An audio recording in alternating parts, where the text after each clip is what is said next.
Well, thanks very much. Seriously, it's such a pleasure to be here. This is always the highlight of my entire year to be here.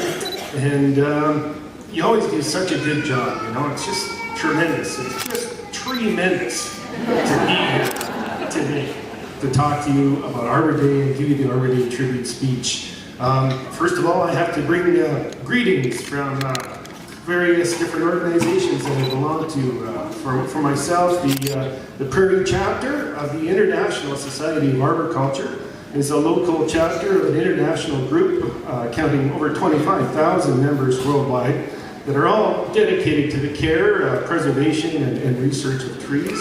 And also, I represent the Landscape Alberta, which is an organization of companies in the province here who are responsible for producing trees and selling trees and marketing trees to the public.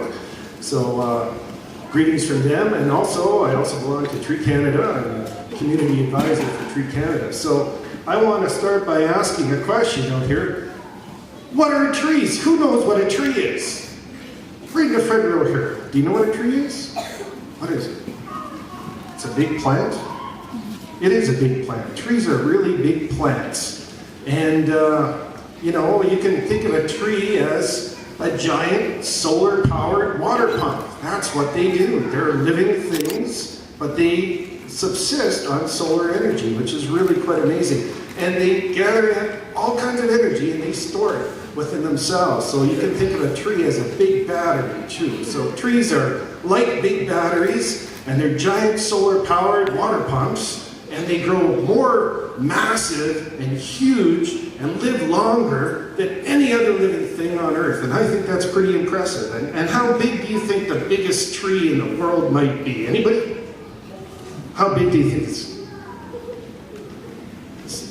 it's huge. It's bigger than that. It's bigger than 300 feet. Yeah, that's a great guess. You're really close. That's the size of a 10-story building. And you know, in fact, the weight of the largest living tree on Earth is about the same weight as about 15 blue whales. Can you imagine 15 blue whales that all weigh about 40 tons apiece? Yeah, these trees are massive. They're really impressive things. And you know, we can learn a lot about trees. Trees teach us a lot. Because trees grow in communities, just like people, we grow in communities, and they protect one another. And Charles Darwin, some of you may know who he was, may have had it wrong when he said survival of the fittest, because it's not really survival of the fittest, is it? It's not. It's survival of the most caring and the most nurturing. And in a forest, it's been proven that the biggest trees in the forest give back and share their resources with the smaller trees and the smaller plants in the forest. So wouldn't it be great if we could all take a lesson from the trees and learn to live together amongst ourselves and share resources, and there would be no fighting, no conflicts in the world, and the world would be a better place. And you know, when we plant trees, we plant, it's a great symbolic thing, because we plant, as a great Nobel Peace Prize laureate winner once said, when we plant trees, we plant the seeds of hope and the seeds of peace. And that really is, in a nutshell, what it's all about. Am I right?